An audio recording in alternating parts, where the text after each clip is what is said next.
Indian హిస్టరీలో మనం mount బాటన్ plan వరకు చూసుకున్నాం.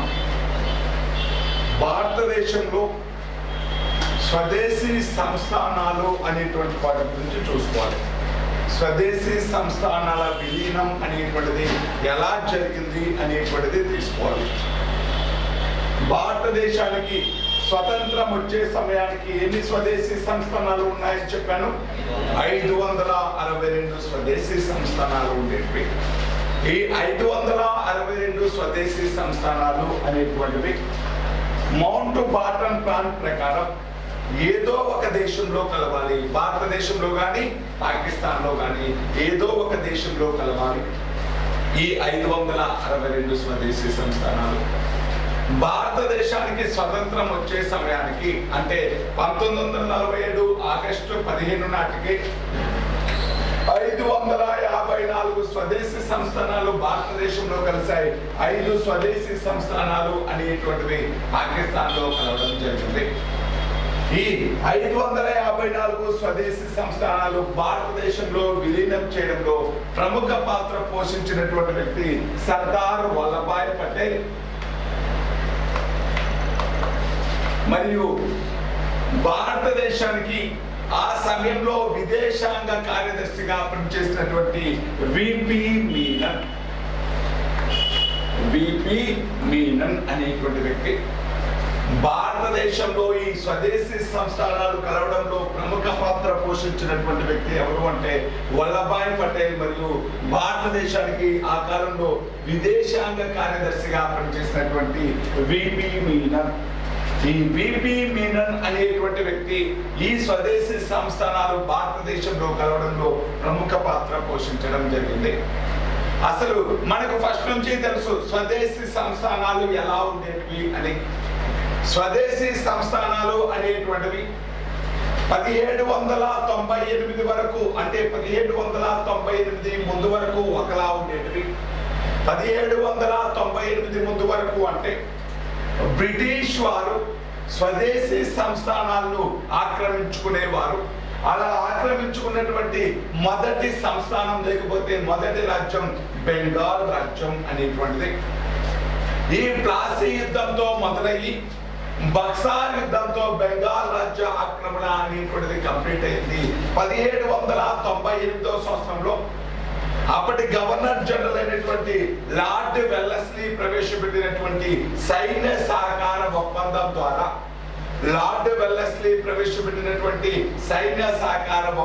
ద్వారా చాలా వరకు స్వదేశీ సంస్థానాలు తమ యొక్క స్వాతంత్రాన్ని కోల్పోవడం జరిగింది. బ్రిటిష్ వారితో అన్ని కూడా ఒప్పందాలు చేసుకోవడం జరిగింది. బ్రిటిష్ వారితో చాలా వరకు రాజ్యాలు ఒప్పందం చేసుకోవడం జరిగింది. ఇతని తర్వాత వచ్చినటువంటి లార్డ్ హేస్టింగ్స్ కాలంలో లార్డ్ హేస్టింగ్స్ అనేటువంటి వాడు అనేక రాజ్యాలను చాలా ఎక్కువ మొత్తంలో స్వదేశీ సంస్థానాలు ఆక్రమించుకోవడం జరిగింది. నెక్స్ట్ 1848 సంవత్సరంలో లార్డ్ డల్హౌసీ ప్రవేశపెట్టినటువంటి రాజ్య సంక్రమణ సిద్ధాంతం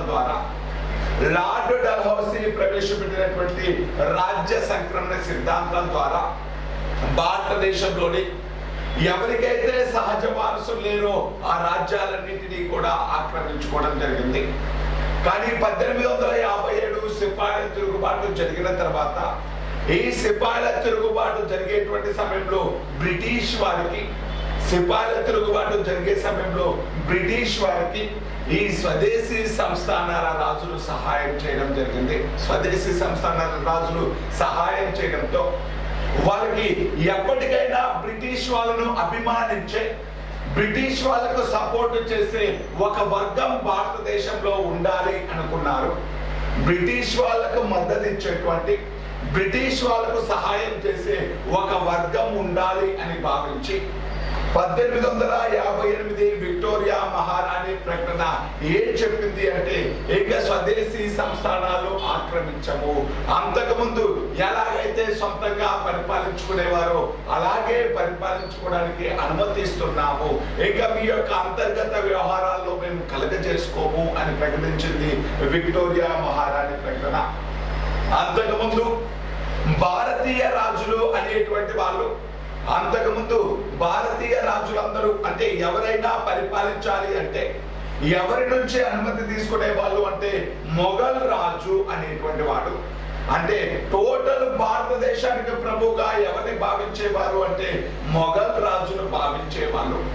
ఈ మొఘల్ రాజు యొక్క అనుమతితో చిన్న చిన్న సంస్థానాలు ఏర్పాటు చేసుకోవడం జరిగింది. దీనితోటి 1876 సంవత్సరంలో విక్టోరియా మహారాణి అనేటువంటి ఆవిడ కైజర్ ఏ హింద్ అనేటువంటి బిరుదు తీసుకోవడం జరిగింది. అంటే భారతదేశపు రాణి అనేటువంటి బిరుదు తీసుకోవడం జరిగింది 1876 సంవత్సరంలో. 1876 సంవత్సరంలో విక్టోరియా మహారాణి కైజర్ ఏ హింద్ అంటే భారతదేశపు మహారాణి అనేటువంటి బిరుదు తీసుకుంది 1876 సంవత్సరంలో. అంటే అంతకుముందు అంటే సిపాయిల తిరుగుబాటు జరగక ముందు 1858 కంటే ముందు భారతదేశంలో ఉండేటువంటి చిన్న చిన్న రాజులు ఎలాగైతే మొఘల్ రాజు యొక్క అనుమతితో పరిపాలించుకునేవారు 1858 తర్వాత విక్టోరియా మహారాణి మొఘల్ రాజు యొక్క హోదా పొందింది. అంటే అంతకుముందు మొఘల్ రాజు అనుమతితో స్వదేశీ సంస్థానాలు అంటే చిన్న చిన్న రాజులు పరిపాలిస్తున్నారు. ఇప్పుడు విక్టోరియా మహారాణి అనుమతితో ఈ రాజులు అనేటువంటి వాళ్ళు పరిపాలించాలి. అందుకే ఆ మొఘల్ రాజు యొక్క హోదాను ఎవరు తీసుకున్నారు అంటే విక్టోరియా మహారాణి తీసుకుంది. ఏ సంవత్సరము అంటే 1876. 1876 సంవత్సరంలో విక్టోరియా మహారాణి కైజర్ ఏ హింద్ అనేటువంటి బిరుదు తీసుకోవడం జరిగింది. కైజర్ ఏ హింద్ అనేటువంటి బిరుదు తీసుకోవడం జరిగింది. ఇలా విక్టోరియా మహారాణి మొఘల్ రాజు హోదాలో వీళ్ళందరికీ కూడా అంటే వీళ్ళందరికీ హోదాలు ఇచ్చేసేది. స్వతంత్రంగా పరిపాలించుకునే వాళ్ళు. అలా స్వతంత్రంగా పరిపాలించుకునేటువంటి స్వదేశీ సంస్థానాలతో బ్రిటిష్ వారు మంచి రిలేషన్స్ కలిగి ఉండేవాళ్ళు. భారతదేశానికి జాతీయోద్యమం అనేటువంటిది ప్రారంభమైనప్పటికీ భారతదేశ స్వతంత్ర సంగ్రామం అనేటువంటిది ప్రారంభమైనప్పటికీ ఈ స్వదేశీ సంస్థానాల గురించి పట్టించుకోలేదు. మహాత్మా గాంధీ కూడా ఏమన్నాడు అంటే స్వదేశీ సంస్థానాల వ్యవహారాల్లో కాంగ్రెస్ పార్టీ కలగజేసుకోకూడదు అని ప్రకటించాడు. ఓన్లీ స్వతంత్రం దేనికి కావాలి అని కోరుకున్నాడు అంటే మొదట్లో స్వతంత్రం వేటికి కావాలి అని కోరుకున్నాడు అంటే ఓన్లీ బ్రిటిష్ ఇండియాకు మాత్రమే స్వతంత్రం కావాలి అని కోరుకున్నాడు. స్వదేశీ సంస్థానాల గురించి పట్టించుకోలేదు. కానీ 1927 సంవత్సరంలో అఖిల భారత స్వదేశీ సంస్థానాల సభ అనేటువంటిది ఏర్పడింది.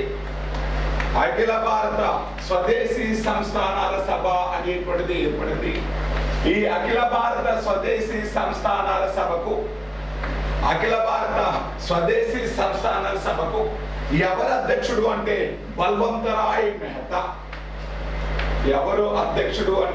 బల్వంతరాయ్ మెహతా. ఇతను మనకు వచ్చాడండి. బల్వంతరాయ్ మెహతా మూడంచెల పంచాయతీ రాజ్ వ్యవస్థను సూచించినటువంటి వ్యక్తి.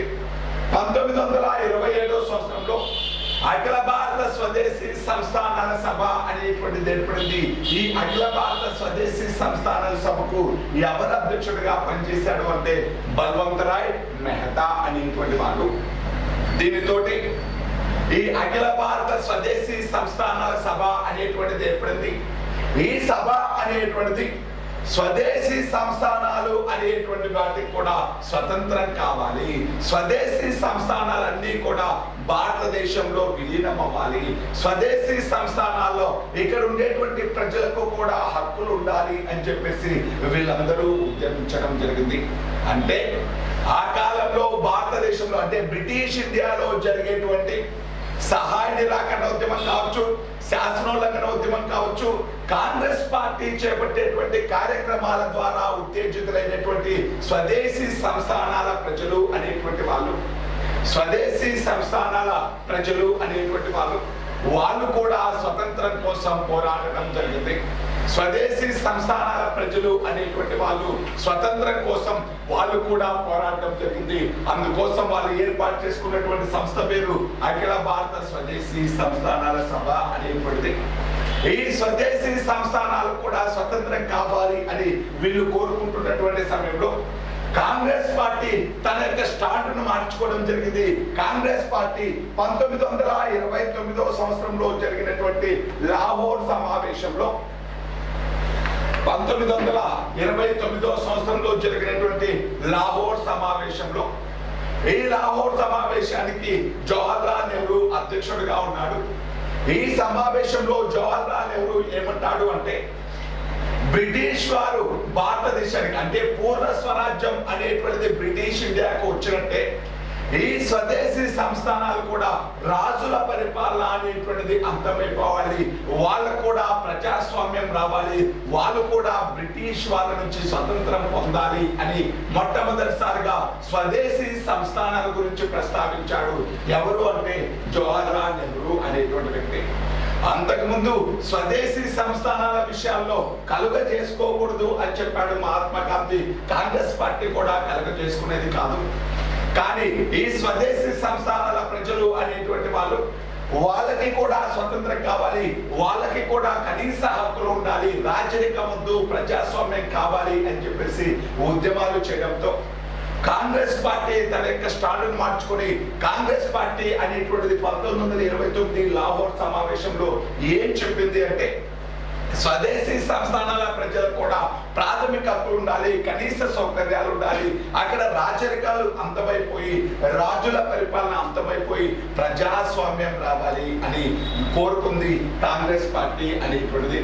అలా కాంగ్రెస్ పార్టీ అనేటువంటిది కోరుకోవడం జరిగింది.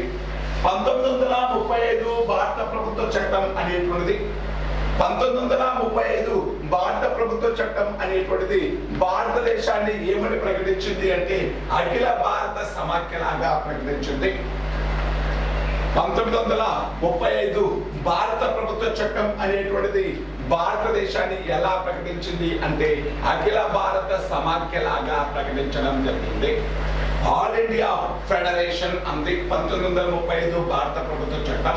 ఆల్ ఇండియా ఫెడరేషన్ అంటే అసలు సమాఖ్య అంటే బ్రిటిష్ ఇండియా మరియు అంటే అంతకుముందు 11 రాష్ట్రాలతో బ్రిటిష్ ఇండియా ఉంది.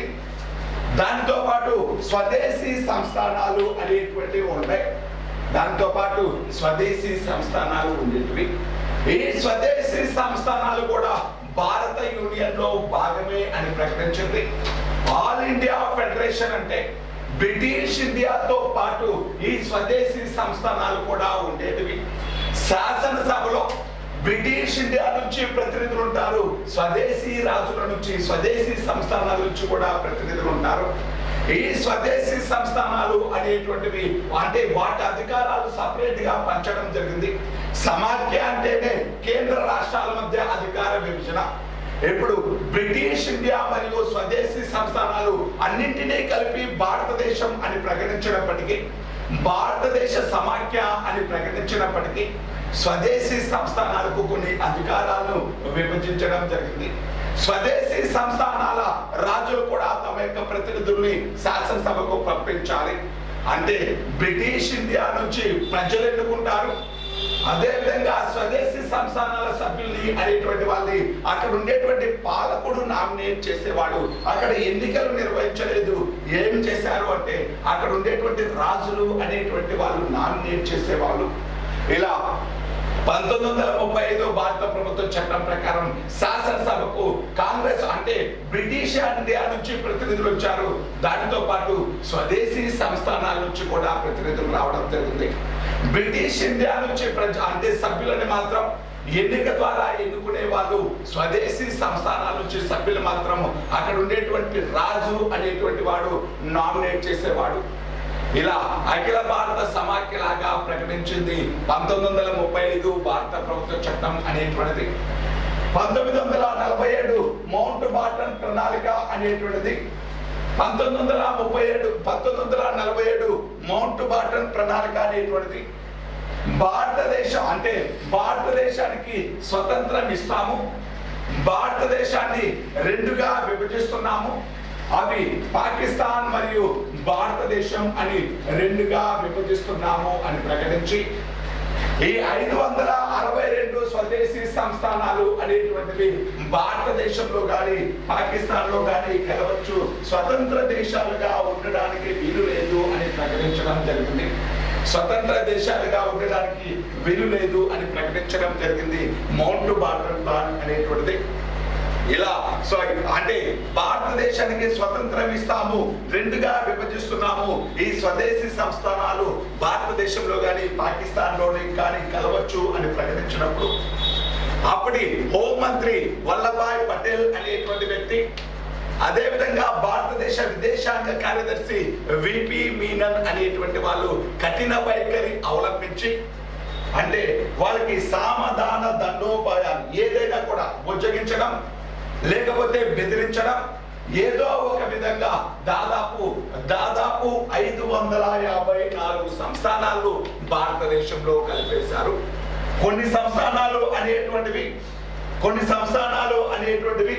ఎలాంటి షరతులు పెట్టకుండానే భారతదేశంలో కలిసాయి, భారతదేశంలో కలిసిపోవడం జరిగింది.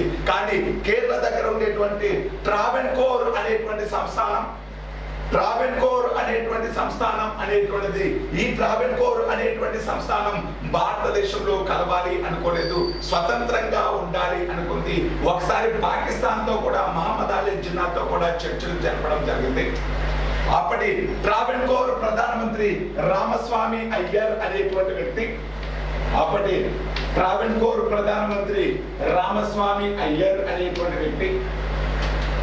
ఈ రామస్వామి అయ్యర్ అనేటువంటి వ్యక్తి ఈ ట్రావెన్కోర్ అనేటువంటి దాన్ని స్వతంత్ర దేశంగా ఉంచాలి అనుకుంటాడు.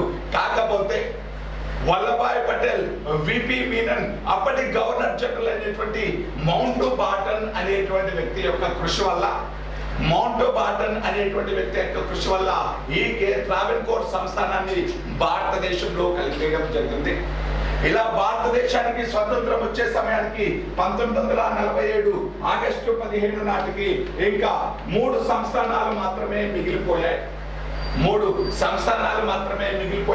మిగిలినవన్నీ 554 భారతదేశంలో కలిస్తే 5 ఏమో పాకిస్తాన్ లో కలిసిపోయాయి. మిగిలిన 3 స్వదేశీ సంస్థానాలు ఏవి అంటే,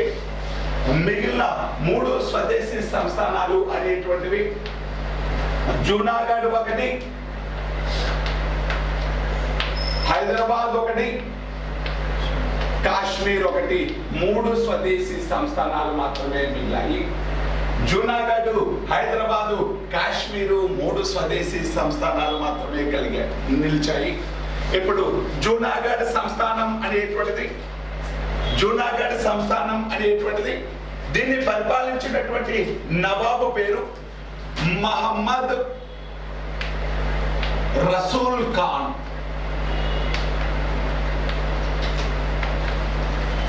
జూనాగఢ్ అనేటువంటి ప్రాంతాన్ని పరిపాలించినటువంటి నవాబు ఎవరు అంటే మహమ్మద్ రసూల్ ఖాన్ అనేటువంటి వ్యక్తి.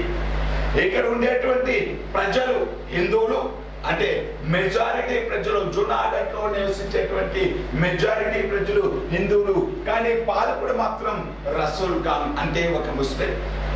మెజారిటీ ప్రజలు హిందువులు అనేటువంటి వాళ్ళు భారతదేశంలో కలవాలి అనుకున్నారు.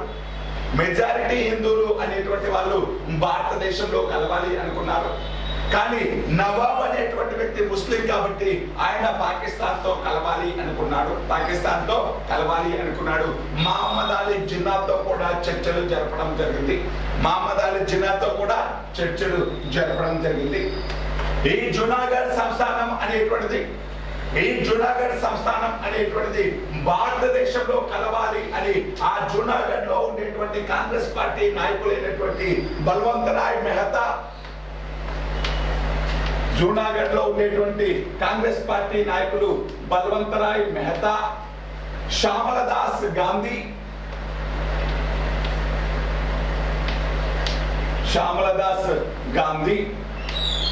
యుఎస్ దేబార్ అనేటువంటి వాళ్ళు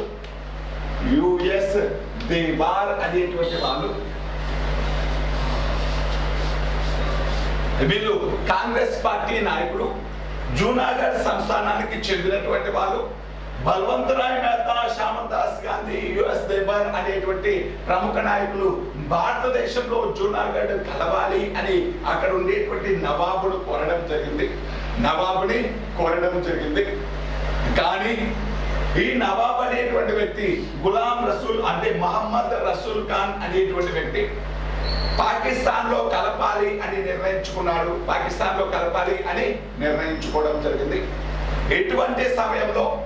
ఎటువంటి సమయంలో అప్పుడు ఉండేటువంటి హోంశాఖ మంత్రి వల్లభాయ్ పటేల్, అప్పటి విదేశాంగ కార్యదర్శి విపి మీనన్ అనేటువంటి వాళ్ళు జూనాగఢ్ సంస్థానాన్ని తమ యొక్క చేతుల్లోకి, అంటే దాని మొత్తాన్ని కూడా సైనిక నియంత్రణలోకి తీసుకోవడం జరిగింది. మహమ్మద్ రసూల్ ఖాన్ అనేటువంటి వ్యక్తి పాకిస్తాన్ కి పారిపోవడం జరిగింది. ఈ విపి మీనన్ పటేల్ అనేటువంటి వాళ్ళు సైన్యాన్ని పంపించి జూనాగఢ్ మొత్తాన్ని కూడా తమ యొక్క స్వాధీనంలోకి తెచ్చుకున్నారు. తమ యొక్క స్వాధీనంలోకి తీసుకుని ప్రజాభిప్రాయ సేకరణ జరిపారు. ప్రజాభిప్రాయ సేకరణలో మాక్సిమం ప్రజలు భారతదేశంలో విలీనం చేయాలి అని నిర్ణయించుకోవడంతో జూనాగఢ్ సంస్థానం అనేటువంటిది భారతదేశంలో విలీనమైంది. జూనాగఢ్ సంస్థానం భారతదేశంలో ఎలా విలీనమైంది అంటే ప్రజాభిప్రాయ సేకరణ ద్వారా విలీనమైంది. ఈ విలీనంలో ప్రముఖ పాత్ర పోషించినటువంటి వ్యక్తి అప్పటి హోంమంత్రి సర్దార్ వల్లభాయ్ పటేల్ మరియు అప్పటి విదేశాంగ కార్యదర్శి విపి మీనన్ అనేటువంటి వ్యక్తి. విపి మీనన్ కు చాలా ప్రయారిటీ ఉంటుంది. ఎక్కువ సార్లు ఎగ్జామ్ లో అడిగినటువంటి బిట్టు. స్వదేశీ సంస్థానాలు భారతదేశంలో కలవడంలో ప్రముఖ పాత్ర పోషించినటువంటి అధికారి ఎవరు అంటారు. మంత్రి అంటే వల్లభాయ్ పటేల్, అధికారి ఎవరు అంటే విపి మీనన్ అనేటువంటి వ్యక్తి.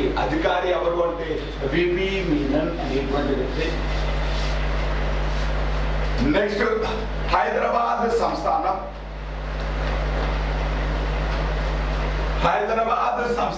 అనేటువంటిది ఇది నిజాంల యొక్క పాలనలో ఉండేది. ఈ నిజాం అనేటువంటి వ్యక్తి ఇతను ముస్లిం. మొత్తం 562 స్వదేశీ సంస్థానాల్లో జనాభా పరంగా అతిపెద్ద సంస్థానం హైదరాబాద్ సంస్థానం. మొత్తం స్వదేశీ సంస్థానాల్లో జనాభా పరంగా అతిపెద్ద సంస్థానం హైదరాబాద్ సంస్థానం అనేటువంటిది. అదే విస్తీర్ణం పరంగా అతిపెద్ద సంస్థానం కాశ్మీర్ సంస్థానం అనేటువంటిది. విస్తీర్ణం పరంగా అయితే కాశ్మీరు, జనాభా పరంగా అయితే హైదరాబాద్ అనేటువంటివి పెద్ద సంస్థానాలుగా ఉంటాయి. ఈ హైదరాబాద్ సంస్థానాన్ని మీర్ ఉస్మాన్ అలీ ఖాన్ అనేటువంటి వ్యక్తి పరిపాలిస్తూ ఉంటాడు. మీర్ ఉస్మాన్ అలీ ఖాన్ అనేటువంటి వ్యక్తి పరిపాలిస్తూ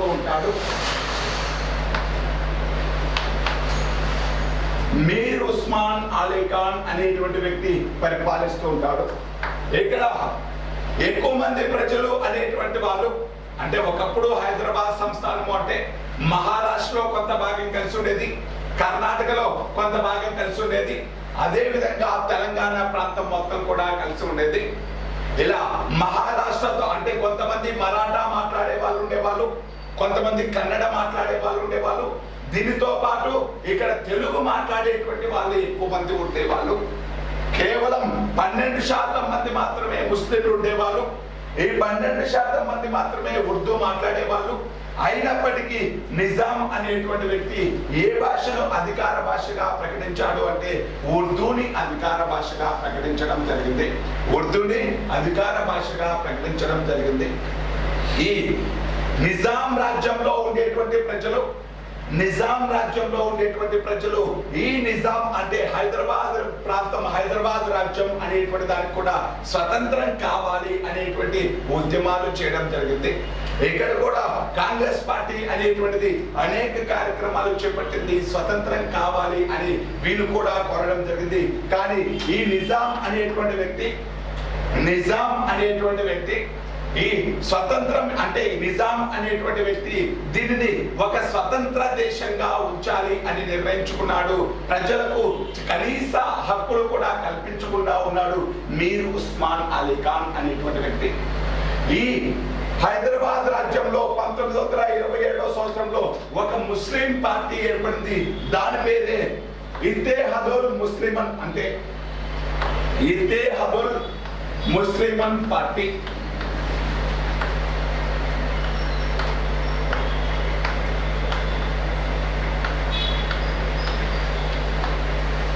ఇత్తెహాదుల్ ముస్లిమన్ పార్టీ అనేటువంటిది ఏర్పడింది. మహమ్మదీయా ఇత్తెహాదుల్ ముస్లిమన్ పార్టీ అనేటువంటిది ఏర్పడింది. అదే MIM party. Mohammadiya Ittehadul Muslimeen party MIM అనేటువంటిది ఏర్పడింది 1927వ సంవత్సరంలో సదర్ యార్ జంగ్ అనేటువంటి వ్యక్తి స్థాపించడం జరిగింది. సదర్ యార్ జంగ్ అనేటువంటి వ్యక్తి ముస్లింల యొక్క ప్రయోజనాల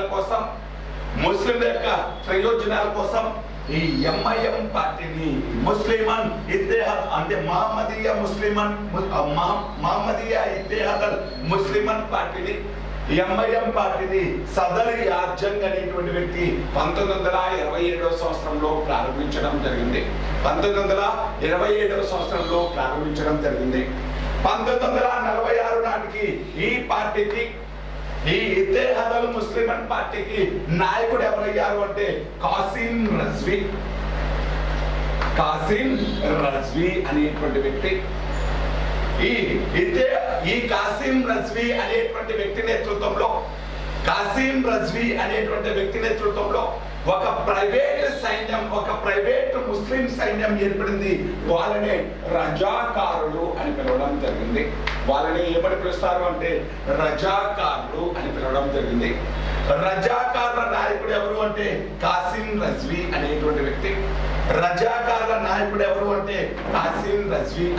వ్యక్తి. భారతదేశానికి స్వతంత్రం ఇచ్చేటువంటి మౌంట్ బాటన్ ప్లాన్ అనేటువంటిది అన్ని స్వదేశీ సంస్థానాలు ఏదో ఒక దేశంలో కలవాలి అని చెప్పడం జరిగింది. కానీ హైదరాబాద్ రాజ్యం మాత్రం మేము ఎక్కడా కలవము, భారతదేశంలో కలవము, పాకిస్తాన్లో కలవము, స్వతంత్ర దేశంగా ఉంటాము అని ప్రకటించింది. కానీ ఇక్కడ ఉండేటువంటి కాంగ్రెస్ పార్టీ అనేటువంటిది దాంతో పాటు కమ్యూనిస్టు పార్టీలు ఇలా ఇక్కడ ఉండేటువంటి మెజారిటీ హిందువులు అనేటువంటి వాళ్ళు భారతదేశంలో కలవాలి అని నిర్ణయించుకున్నారు. కానీ ఉస్మాన్ అలీ ఖాన్ స్వతంత్ర దేశంగా ఉండాలి అని నిర్ణయించుకున్నాడు. కానీ అప్పటి వైస్రాయ్ అయినటువంటి మౌంట్ బాటన్ వల్లభాయ్ పటేల్ దీంతో పాటు కాంగ్రెస్ పార్టీ యొక్క ఒత్తిడి వల్ల 1947 సెప్టెంబర్ 29వ తేదీన ఒక యథాతథ స్థితి ఒప్పందం చేసుకోవడం జరిగింది. స్టాండ్ స్టిల్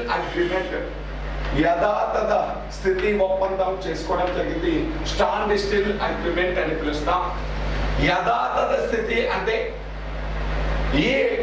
ఈ తెలంగాణ ప్రాంతాన్ని, హైదరాబాద్ రాజ్యాన్ని భారతదేశంలో కలపకుండా, దాంతో పాటు పాకిస్తాన్ లో కలపకుండా ఇప్పుడు ఎలాగైతే ఉందో అంటే 1947 సెప్టెంబర్ 29 నాటికి ఎలాగైతే ఉందో అలాగే ఉంచుతాను అనేటువంటి ఒప్పందం ఎవరితో చేసుకున్నాడు అంటే భారతదేశంతో చేసుకున్నాడు. ఏ రోజున అంటే 1947 సెప్టెంబర్ 29వ తేదీన స్టాండ్ స్టిల్ అగ్రిమెంట్ అని పిలుస్తారు. ఈ అగ్రిమెంట్ ప్రకారం భారతదేశం ఒక ప్రతినిధిని అంటే భారతదేశం అనేటువంటిది ఒక ప్రతినిధిని ఈ నిజాం యొక్క రాజ్యానికి పంపించింది. అతని పేరే కేఎం మున్షి అనేటువంటి వ్యక్తి. యథాతథ స్థితి ఒప్పందం చేసుకోవడం జరిగింది 1947 సెప్టెంబర్ 29వ తేదీన. ఈ ఒప్పందం ప్రకారం భారతదేశం ఒక ప్రతినిధిని పంపించింది హైదరాబాద్ రాజ్యానికి ఉంచడానికి. అంటే భారతదేశం యొక్క ఒక ప్రతినిధిగా కేఎం మున్షి అనేటువంటి వ్యక్తి హైదరాబాద్ రాజ్యంలోనే ఉండాలి. కానీ ఈ నిజాం ఉస్మాన్ అలీ ఖాన్ అనేటువంటి వ్యక్తి, మీర్ ఉస్మాన్ అలీ ఖాన్ అనేటువంటి వ్యక్తి ఈ కేఎం మున్షికి కనీసం అతనికి రెసిడెన్సీని కూడా కల్పించలేదు, నివాసాన్ని కూడా కల్పించలేదు, ఆఫీసును కూడా కల్పించలేదు కేఎం మున్షికి. భారతదేశం ఏమనుకుంది అంటే 1 సంవత్సరం యథాతథ స్థితి ఒప్పందం కుదుర్చుకున్నాం కాబట్టి ఈ సంవత్సరం లోపు ఏం చేసుకోవచ్చు అంటే నిజాంని ఎలాగైనా భారతదేశంలో కలిపేలాగా చేసుకోవచ్చు అనుకున్నారు భారతదేశంలోని నాయకులు. కానీ నిజాం అనేటువంటి వాడు ఏమనుకున్నాడు అంటే ఈ 1 సంవత్సరం రోజులు నన్ను స్వతంత్ర దేశంగా ప్రకటించుకునేలాగా చేసుకోవచ్చు, అంటే నాకు టైం దొరికింది, ఈ టైంలో నేను అన్ని అవకాశాలను ఉపయోగించుకొని స్వతంత్ర దేశంగా ఉంచడానికి ప్రయత్నిస్తాను అనుకున్నాడు. ఈ నిజాం అనేటువంటి వాడు యథాతథ స్థితిని అతను అంటే గౌరవించలేదు. ఈ ఒప్పందం చేసుకున్నారు కానీ ఈ ఒప్పందానికి వాల్యూ ఇవ్వలేదు ఈ నిజాం అలీ ఖాన్ అనేటువంటి వ్యక్తి. ఈ ఒప్పందం ప్రకారం భారతదేశ ప్రతినిధిగా వచ్చినటువంటి కేఎం మున్షి అనేటువంటి వ్యక్తికి కనీసం నివాస సౌకర్యాలు కూడా కల్పించలేదు, ఆఫీసులు కూడా కల్పించలేదు మీర్ ఉస్మాన్ అలీ ఖాన్ అనేటువంటి వ్యక్తి. దానితో పాటు ఈ ఉస్మాన్ అలీ ఖాన్ అనేటువంటి వ్యక్తి దానితో పాటు మహమ్మద్ అలీ జిన్నాతో కూడా చర్చలు జరిపాడు. మహమ్మద్ అలీ జిన్నాతో చర్చలు జరపడంతో పాటు ఇతడు ఆయుధాలు కూడా ఇతర దేశాల నుంచి ఒక ఆస్ట్రేలియా ఆయుధాల వ్యాపారస్తుడైనటువంటి సిడ్నీ కాటన్ అనేటువంటి వ్యక్తి దగ్గర నుంచి, ఆస్ట్రేలియా ఆయుధ వ్యాపారస్తుడైనటువంటి సిడ్నీ కాటన్ అనేటువంటి వ్యక్తి దగ్గర నుంచి ఆయుధాలు కూడా కొనుగోలు చేయడం జరిగింది. ఆస్ట్రేలియా దేశానికి చెందినటువంటి ఆయుధాల వ్యాపారి సిడ్నీ కాటన్ అనేటువంటి వ్యక్తి దగ్గర నుంచి ఆయుధాలను కూడా కొనుగోలు చేయడం జరిగింది. అప్పటి ఈ నిజాం యొక్క సైన్యాధిపతి పేరు సర్ ఇద్రూస్. అప్పటి నిజాం యొక్క సైన్యాధిపతి పేరు ఇద్రూస్ అనేటువంటి వాడు. ఈ నిజాం సైన్యానికి కావలసినటువంటి మందుగుండు సామాగ్రిని, నిజాం సైన్యానికి కావలసినటువంటి ఆయుధాలను సర్ ఇద్రూస్ అనేటువంటి వ్యక్తి ఎవరి నుంచి కొనుగోలు చేశాడు అంటే సిడ్నీ కాటన్ నుంచి కొనుగోలు చేయడం జరిగింది. ఆస్ట్రేలియా దేశానికి చెందినటువంటి ఆయుధాల వ్యాపారి సిడ్నీ కాటన్, ఈ సిడ్నీ కాటన్ నుంచి ఆయుధాలను కూడా తెచ్చుకోవడం జరిగింది. దీనితో పాటు మహమ్మద్ అలీ అంటే పాకిస్తాన్ దేశానికి 20 కోట్ల రూపాయల డబ్బును కూడా, అంటే 20 కోట్ల రూపాయల డబ్బును కూడా నామమాత్రమైనటువంటి వడ్డీ రేటుతో, అసలు నామినల్ వడ్డీ రేటుతో పాకిస్తాన్ దేశానికి సహాయం చేశాడు. అంటే పాకిస్తాన్ దేశంతో మంచి రిలేషన్స్ పెంచుకుంటూ ఉంటాడు. మహమ్మద్ అలీ జిన్నాతో చర్చలు జరిపి ఈ హైదరాబాద్ ను పాకిస్తాన్ లో కలపాలి అని నిర్ణయించుకుంటాడు. పాకిస్తాన్ లో కలపాలి అని నిర్ణయించుకున్నప్పుడు భారతదేశం అనేటువంటిది ఇంకా కఠిన చర్యలు నిర్ణయించుకోవాలి అనుకుంటుంది. కానీ ఈ మీర్ ఉస్మాన్ అలీ ఖాన్ అనేటువంటి వ్యక్తి ఒక ప్రతినిధి బృందాన్ని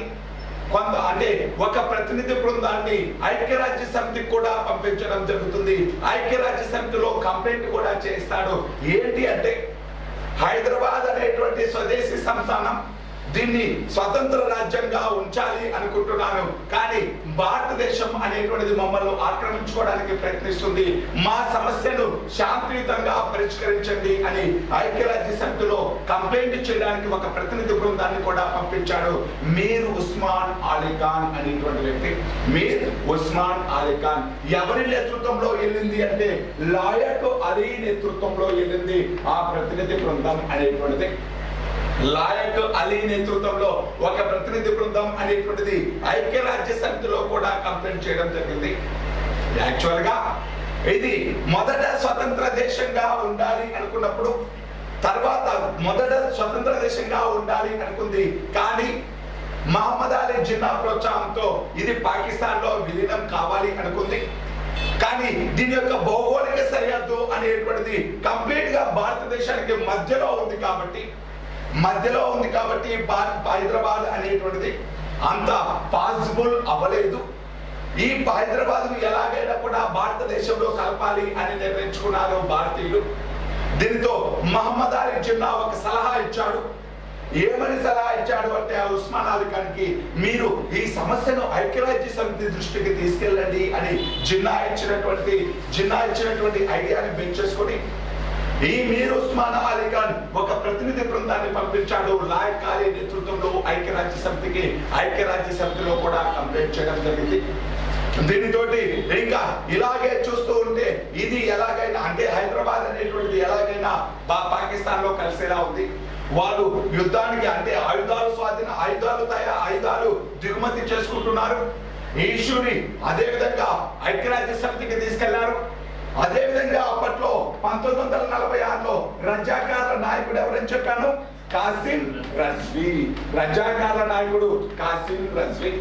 ఈ కాసిం రజ్వీ అనేటువంటి వ్యక్తి ఇతను ఒక ముస్లిం మతోన్మాది కాసిం రజ్వీ అనేటువంటి వ్యక్తి. వీళ్ళకు ఒక సపరేట్ గా ఒక యూనిఫామ్ అనేటువంటిది, రజాకార్లకు ఒక సపరేట్ యూనిఫామ్ అనేటువంటిది పెట్టి వాళ్ళు ఎప్పుడూ కూడా ఆయుధాలు ధరించి గ్రామాల మీద పడేవాళ్ళు. దానితో పాటు అక్కడ ఉండేటువంటి ప్రజలు అనేక విధాలుగా హింసించేవాళ్ళు. అంటే ఈ రజాకారులు అనేటువంటి వాళ్ళు ప్రజలను భయభ్రాంతులు చేసేవాళ్ళు, హింసాయుత కార్యక్రమాలు చేపట్టేవాళ్ళు ఈ రజాకారులు. కాసిం రజ్వీ అనేటువంటి వాడు ఏమన్నాడు అంటే ఎర్రకోట పైన అసఫ్జా యొక్క పతాకాన్ని ఎగరవేస్తాం, అసఫ్జా యొక్క పతాకాన్ని ఎగరవేస్తాం అని కూడా ప్రకటించాడు.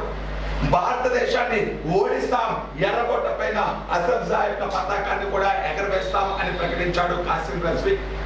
ఇలా ప్రజలను హింసించడం, ప్రజలు చాలా మందిని అంటే రజాకార్ల ఆగడాలు అనేటువంటి వ్యక్తిపైన చాలా మందిని పోలీస్ కాల్పులో చంపేశారు. రజాకార్లు చంపేయడం జరిగింది. ప్రజలకు ఎటువంటి హక్కులు లేకుండా చేశారు, మాట్లాడేటువంటి రైట్ లేకుండా చేశారు, మాట్లాడేటువంటి వాళ్ళని కూడా చంపేయడం జరిగింది. ఇంకా దీనితోటి ఇలాగే వదిలేస్తే ఈ రాజ్యం, హైదరాబాద్ రాజ్యం అనేటువంటిది పాకిస్తాన్ లో కలిసిపోతుంది అని భావించినటువంటి భారతదేశ హోంమంత్రి సర్దార్ వల్లభాయ్ పటేల్ అనేటువంటి వ్యక్తి జనరల్ జేఎన్ చౌదరి నేతృత్వంలో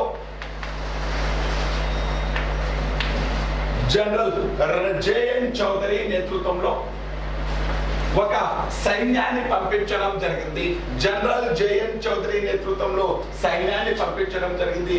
ఈ సైన్యం అనేటువంటిది 1948 సెప్టెంబర్ 13 నుంచి సెప్టెంబర్ 17 వరకు జరిగినటువంటి సైనిక ఆపరేషన్ ద్వారా, ఇది పెద్ద యుద్ధమేమీ కాదండి, వీళ్ళకి పెద్ద సైన్యం కూడా లేదు, నామమాత్రంగా జరిగినటువంటి యుద్ధం. వీళ్ళందరూ కూడా ఇక భారతీయ సైన్యానికి లొంగిపోవడం జరిగింది. నిజాం యొక్క సేనాధిపతి అయినటువంటి నిజాం యొక్క సైన్యాధ్యక్షుడు అయినటువంటి ఇద్రూస్ అనేటువంటి వాడు అఫీషియల్ గా లొంగిపోయాడు. సెప్టెంబర్ 17వ తేదీన అఫీషియల్ గా లొంగిపోయి అసఫ్జా యొక్క పతాకాన్ని దించివేసి భారతదేశం యొక్క జాతీయ పతాకాన్ని ఎగురవేయడం జరిగింది. దీనితో సెప్టెంబర్ 17 తోటి ఈ సైనిక ఆపరేషన్ అనేటువంటిది ముగిసింది. సెప్టెంబర్ 17 తోటి సైనిక ఆపరేషన్ ముగిసింది. 1948 సెప్టెంబర్ 18వ తేదీన జేఎన్ చౌదరి అనేటువంటి వ్యక్తి ఈ హైదరాబాద్ రాజ్యానికి అధికారిలాగా నియమించబడ్డాడు. హైదరాబాద్ రాజ్యాన్ని మొత్తం కూడా అధికారిగా ఎవరు నియమించబడ్డారు అంటే జేఎన్ చౌదరి. 1948 సెప్టెంబర్ 18వ తేదీన ఇలా జేఎన్ చౌదరి నేతృత్వంలో జరిగినటువంటి సైనిక ఆపరేషన్ పేరు ఆపరేషన్ పోలీస్ అని పిలవడం జరుగుతుంది. ఇలా ఈ హైదరాబాద్ సంస్థానం 1948 సెప్టెంబర్ 13 నుంచి 17 వరకు జరిగినటువంటి సైనిక ఆపరేషన్ ద్వారా భారతదేశంలో విలీనమైంది. ఆస్ట్రేలియా నుంచి అంటే ఆయుధాలు దిగుమతి చేసుకోవడానికి మీర్ ఉస్మాన్ అలీ ఖాన్ అనేటువంటి వ్యక్తి, హైదరాబాద్ రాజ్యం ఎవరితో సంప్రదింపులు జరిపింది అంటే సిడ్నీ కాటన్, ఆస్ట్రేలియా దేశానికి చెందిన ఆయుధాల వ్యాపారి సిడ్నీ కాటన్ అనేటువంటి వ్యక్తి. ఎవరి నేతృత్వంలో? మీర్ ఉస్మాన్ అలీ ఖాన్ ఒక ప్రతినిధి బృందాన్ని ఐక్యరాజ్య సమితికి పంపించాడు అంటే లాయక్ అలీ నేతృత్వంలో.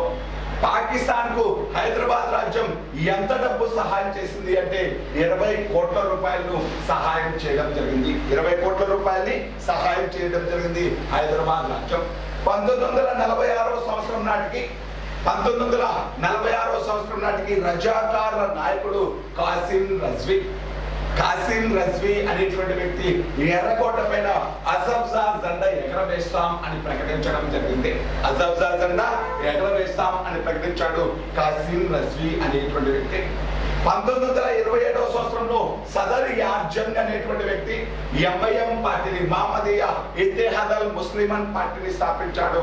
మహమ్మదీయ ఇత్తెహాద్ అల్ ముస్లిమన్ పార్టీని ఎంఐఎం పార్టీ అంటారు. 1927వ సంవత్సరంలో స్థాపించడం జరిగింది. నిజాం రాజ్యాన్ని పాలించినటువంటి చిట్ట చివరి వ్యక్తి ఎవరు అంటే మీర్ ఉస్మాన్ అలీ ఖాన్ అనేటువంటి వ్యక్తి. 1948 సెప్టెంబర్ 17తో ఈ హైదరాబాద్ అనేటువంటిది భారతదేశంలో కలిసింది. సెప్టెంబర్ 18వ తేదీన జనరల్ జయంత్ చౌదరి నేతృత్వంలో ఒక ప్రభుత్వాన్ని ఏర్పాటు చేశారు. ఈ ప్రాంతానికి అధికారిగా నియమించారు. ఈ మీర్ ఉస్మాన్ అలీ ఖాన్ కు ఏ బిరుదు ఇచ్చారు అంటే రాజు ప్రముఖుగా నియమించడం జరిగింది. ఇతడిని ఎలా నియమించారు అంటే రాజు ప్రముఖుగా నియమించడం జరిగింది. రాజ్య ప్రముఖ అంటే ఇప్పుడు ఉండేటువంటి గవర్నర్ హోదాను కలిగి ఉంటుంది.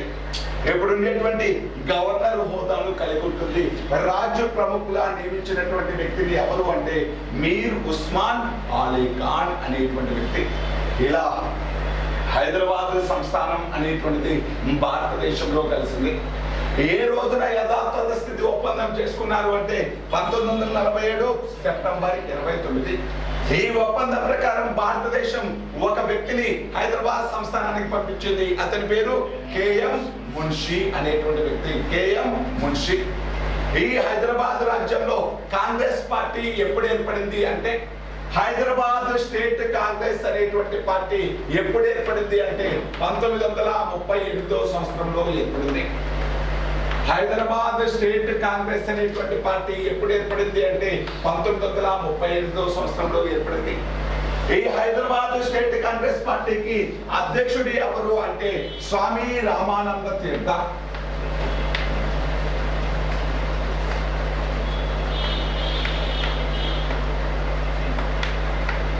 హైదరాబాద్ స్టేట్ కాంగ్రెస్ పార్టీకి అధ్యక్షుడు ఎవరు అంటే స్వామి రామానంద తీర్థ. 1938వ సంవత్సరంలో హైదరాబాద్ స్టేట్ కాంగ్రెస్ పార్టీ ఏర్పడింది. దీనికి అధ్యక్షుడు స్వామి రామానంద తీర్థ. ఈ స్వామి రామానంద తీర్థ నేతృత్వంలోనే హైదరాబాద్ స్టేట్ కాంగ్రెస్ పార్టీ నేతృత్వంలోనే జాయిన్ ఇండియా అనేటువంటి మూవ్మెంట్ జరిగింది. జాయిన్ ఇండియా మూవ్మెంట్ అంటే ఏంటి అంటే జాయిన్ ఇండియా ఉద్యమం ఏంటి అంటే హైదరాబాద్ సంస్థానం అనేటువంటి భారతదేశంలో జాయిన్ అవ్వాలి, భారతదేశంలో విలీనం అవ్వాలి అని చేసినటువంటి ఒప్పందం పేరే జాయిన్ ఇండియా ఉద్యమం. జాయిన్ ఇండియా ఉద్యమానికి నాయకుడు ఎవరు అంటే స్వామి రామానంద తీర్థ. స్వామి రామానంద తీర్థ ఎవరు అంటే 1938వ సంవత్సరంలో ఏర్పాటు చేసినటువంటి కాంగ్రెస్ పార్టీ హైదరాబాద్ స్టేట్ కాంగ్రెస్ పార్టీకి అధ్యక్షుడు స్వామి రామానంద తీర్థ అనేటువంటి వ్యక్తి. ఇలా ఇక్కడ చేసినటువంటి ఉద్యమాల ఫలితంగా ప్రజలు చేసినటువంటి ఉద్యమాలు, కాంగ్రెస్ పార్టీ చేసినటువంటి ఉద్యమాలు, కమ్యూనిస్టులు చేసినటువంటి ఉద్యమాలు, అదే విధంగా వల్లభాయ్ పటేల్ యొక్క కృషి ఫలితంగా 1948 సెప్టెంబర్ 17వ తేదీన ఈ హైదరాబాద్ సంస్థానం అనేటువంటిది భారతదేశంలో విలీనమైపోయింది. హైదరాబాద్ సంస్థానానికి తర్వాత అధికారిగా ఎవరిని నియమించారు అంటే జనరల్ జయంత్ చౌదరిని నియమించడం జరిగింది. ఇది హైదరాబాద్ విలీనం అనేటువంటిది.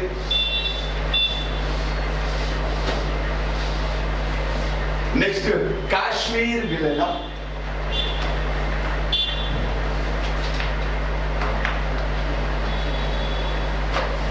కాశ్మీర్ అనేటువంటిది ఇది సిక్కు రాజ్యంలో భాగంగా ఉండేది. కానీ 1946వ సంవత్సరంలో జరిగినటువంటి మొదటి ఆంగ్లో సిక్కు యుద్ధంలో 1946వ సంవత్సరంలో జరిగిన మొదటి ఆంగ్లో సిక్కు యుద్ధంలో బ్రిటిష్ వారు సిక్కులను ఓడించడం జరిగింది. అప్పట్లో సిక్కు రాణి అయినటువంటి రాణి జిందాను ఓడించడం జరిగింది. రాణి జిందాను ఓడించి సిక్కు రాజ్యంలో చాలా ప్రాంతాన్ని ఆక్రమించుకోవడం జరిగింది. అలా ఆక్రమించుకున్నటువంటి ప్రాంతంలో కొంత ప్రాంతమే ఈ కాశ్మీర్ అనేటువంటిది. ఈ కాశ్మీర్ అనేటువంటి దాన్ని 40 లక్షల రూపాయలకు అప్పట్లో గులాబ్ సింగ్ అనేటువంటి వ్యక్తికి అమ్మేయడం జరిగింది. 40 లక్షల రూపాయలకు గులాబ్ సింగ్ అనేటువంటి వ్యక్తికి అమ్మేయడం జరిగింది. ఈ కాశ్మీర్ అనేటువంటి దాన్ని గులాబ్ సింగ్ అనేటువంటి వ్యక్తికి అమ్మేయడం జరిగింది. 1947 నాటికి ఈ కాశ్మీర్ సంస్థానానికి రాజ్ ఎవరు అంటే మహారాజా హరి సింగ్ అనేటువంటి వ్యక్తి. మహారాజా హరి సింగ్ అనేటువంటి వ్యక్తి ఈ కాశ్మీర్ సంస్థానానికి రాజుగా ఉంటారు. ఈ కాశ్మీర్ అనేటువంటిది అంటే కాశ్మీర్ అంతా ఒకటే ప్రాంతం లాగా లేదు. జమ్మూ అనేటువంటి ప్రాంతం ఉంటుంది. ఈ జమ్మూలో హిందువులు మెజారిటీగా ఉంటారు. జమ్మూలో ఎవరు మెజారిటీ అంటే హిందువులు మెజారిటీ. అదే విధంగా కాశ్మీర్ అనేటువంటిది ఉంటుంది. ఈ కాశ్మీర్ లో ఎవరు మెజారిటీ అంటే ముస్లింలు మెజారిటీ. అదే విధంగా లడక్ అనేటువంటి ప్రాంతం అంటే లడ్డాక్ అనేటువంటి ప్రాంతం ఉంటుంది. ఈ లడ్డాక్ అనేటువంటి ప్రాంతంలో బౌద్ధులు ఎక్కువ సంఖ్యలో ఉంటారు. లడ్డాక్ అనేటువంటిది చైనాకు సరిహద్దుగా ఉంటుంది. లడ్డాక్ అనేటువంటిది చైనాకు దగ్గరగా ఉంటుంది. ఈ లడ్డాక్ లో బౌద్ధులు ఎక్కువగా ఉంటారు. కాశ్మీర్ అనేటువంటిది పాకిస్తాన్ కు సరిహద్దుగా ఉంటుంది. కాశ్మీర్ లో ముస్లింలు అనేటువంటి వాళ్ళు ఎక్కువగా ఉంటారు. అదే విధంగా జమ్మూలో హిందువులు అనేటువంటి వాళ్ళు ఎక్కువగా ఉంటారు. అయినప్పటికీ మెజారిటీ ఎవరు అంటే ముస్లింలు అనేటువంటి వాళ్ళు. మెజారిటీ ప్రజలు దాదాపు 70% ప్రజలు ఎవరున్నారు అంటే ముస్లింలు అనేటువంటి వాళ్ళు ఉండడం జరిగింది. ఇక్కడ రాజు మాత్రం ఒక హిందువు మహారాజా హరి సింగ్ అనేటువంటి వ్యక్తి. అదే విధంగా ప్రజలు మాత్రం ముస్లింలు. ఈ కాశ్మీర్ సంస్థానంలో ప్రజలకు కనీస హక్కుల కోసం ఇక్కడ ఉద్యమాలు చేసినటువంటి వ్యక్తి షేక్ అబ్దుల్లా. ఎవరు అంటే షేక్ అబ్దుల్లా అని పిలవడం. ఈ షేక్ అబ్దుల్లా అనేటువంటి వ్యక్తి నేషనల్ కాన్ఫరెన్స్ పార్టీని స్థాపించడం జరిగింది. షేక్ అబ్దుల్లా అనేటువంటి వ్యక్తి నేషనల్ కాన్ఫరెన్స్ అనేటువంటి పార్టీని స్థాపించడం జరిగింది. షేక్ అబ్దుల్లా అనేటువంటి